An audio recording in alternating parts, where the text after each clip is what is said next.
Tout d'abord, vous devez vous connecter sur votre plateforme Moodle.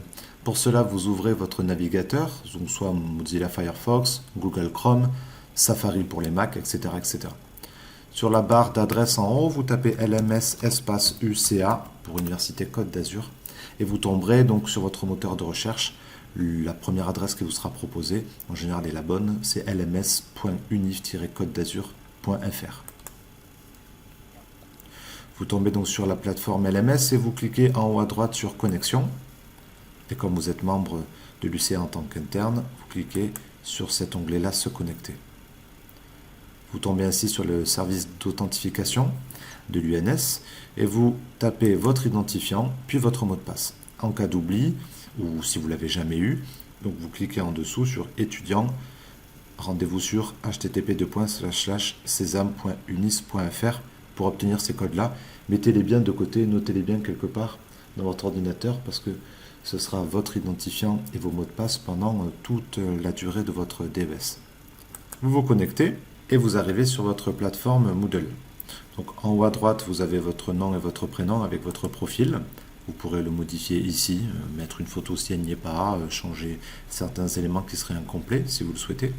Et ensuite, vous aurez sur cette partie-là les cours que vous avez consultés récemment.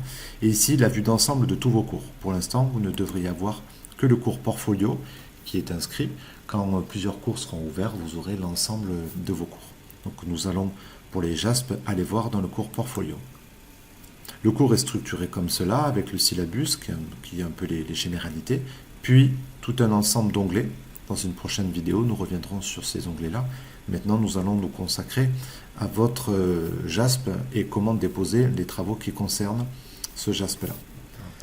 Selon votre promotion, Calmet, Bresse ou Alma-Ata, vous avez donc un onglet spécifique. Imaginons que vous soyez dans la promotion Alma-Ata, vous cliquez dessus, et vous verrez que normalement, vous n'avez accès qu'à un seul groupe, qui est donc le vôtre. Les autres, vous ne pouvez pas y accéder. En cliquant sur votre groupe, vous allez pouvoir retrouver les différentes boîtes de dépôt dans lesquelles vous allez pouvoir rentrer vos différentes traces d'apprentissage. Il y a 3 types de boîtes de dépôt. Les cas cliniques des JASP, que vous devez déposer au plus tard une semaine avant la séance. Le deuxième type de dépôt, c'est la synthèse des recherches, qui doivent être déposées au moins une semaine avant le prochain JASP. Et enfin, le compte-rendu de séance, pour le secrétaire de la séance. Ce compte-rendu doit être déposé au plus tard une semaine après le JASP. On revient à la première boîte de dépôt. Vous avez votre JASP dans 10 jours ou la semaine prochaine et vous devez déposer votre cas clinique. Vous allez donc cliquer sur cas clinique du JASP et vous allez pouvoir ajouter un travail. Là, vous avez 2 possibilités. Soit sur votre bureau ou dans un dossier particulier, vous cliquez sur le travail et vous le glissez directement ici, il va se rajouter. Ou alors, vous cliquez là pour ajouter un fichier. Vous cliquez ici, parcourir. Ensuite, vous fouillez votre ordinateur pour trouver le fichier et vous le mettez dans le dossier. Il va s'afficher ici. Et quand c'est bon, vous enregistrez. On enregistre. Et vous verrez qu'il y a marqué remis pour évaluation. Donc ça, c'est une formulation automatique, mais il sera lu évidemment par votre conducteur de JASP, mais ça ne nécessite pas d'évaluation.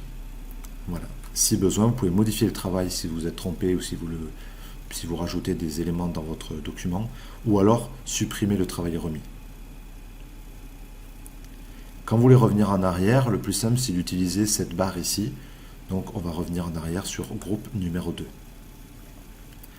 Donc ici, dès que vous avez rempli votre cas clinique, vous verrez que vous aurez ici une croix qui sera cochée pour dire que le travail est fait. Le deuxième type de boîte de dépôt, c'est pour déposer ses recherches. C'est un peu différent, vous voyez que l'onglet n'est pas le même. Maintenant, c'est sur un mode de forum. Vous rentrez dedans et chaque interne devra ajouter une discussion, même s'il y en a plusieurs qui ont été ouvertes. Chaque discussion devra correspondre à un travail de recherche. Donc j'ajoute une discussion, je tape mon sujet. Par exemple, voilà, hyperthyroïdie et grossesse. Vous écrivez un message, c'est obligatoire. Hein.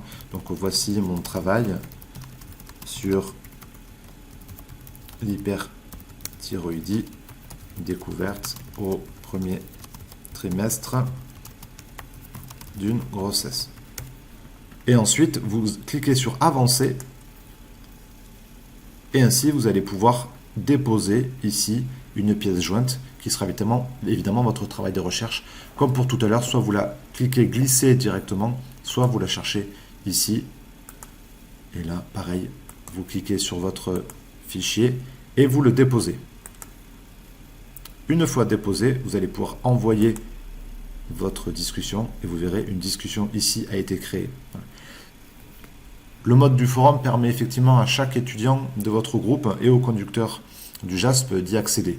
Ainsi, quand vous voulez accéder à un travail d'une autre personne, vous cliquez sur la discussion et vous pouvez vous télécharger le fichier. Si vous voulez faire une remarque particulière, évidemment avec bienveillance, vous pouvez appuyer sur répondre en disant merci pour ton travail, ou alors tiens, moi aussi j'ai vu ça quelque part ailleurs, est-ce que tu l'as lu, etc., etc. Et vous revenez en arrière ici pour voir l'intégralité des recherches de vos collègues pour ce JASP-là. Je reviens dans le groupe numéro 2 et enfin la dernière partie consiste pour le secrétaire de séance à déposer le compte-rendu de la séance. Ici, c'est la même chose, le secrétaire ouvre ça, il ajoute une discussion, donc là il met compte-rendu de la séance de JASP. Voilà. Il peut copier ça et le coller ici parce que c'est pareil, il est obligatoire de marquer effectivement un petit mot puisque c'est quand même un forum. Il va dans Avancer. Il va chercher le compte-rendu de la séance, il le met ici et ensuite il envoie pour créer une nouvelle discussion. Là pareil, chaque interne pourra avoir accès au compte-rendu de JASP.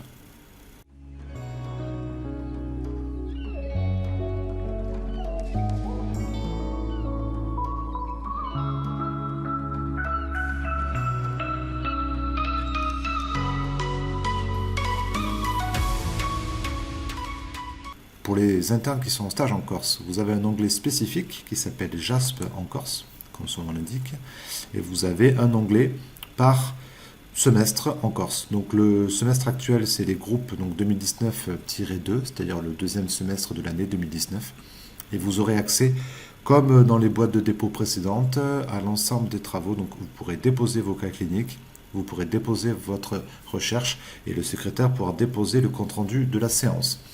Il est important pour les étudiants en Corse de déposer votre fichier là-dedans pour que le conducteur de JASP en Corse et que vos collègues qui sont en JASP avec vous puissent avoir accès à vos recherches ou au compte-rendu de la séance. Il est important aussi que vous déposiez aussi ces travaux-là dans votre JASP habituel, c'est-à-dire promotion Alma Ata, groupe numéro 2 par exemple, afin que votre tuteur puisse y avoir accès aussi. Alors ça fait double saisie, mais vous avez vu c'est assez rapide, donc ces quelques secondes, on va dire, perdues ne seront pas inutiles, et pour vous, pour conserver votre portfolio bien rempli, et pour votre tuteur qui puisse y avoir accès en allant dans votre groupe habituel. Merci pour votre attention, cette vidéo est maintenant terminée. N'hésitez pas à revenir vers nous à la moindre question, ou si vous avez la moindre difficulté avec cet outil. Bonne journée!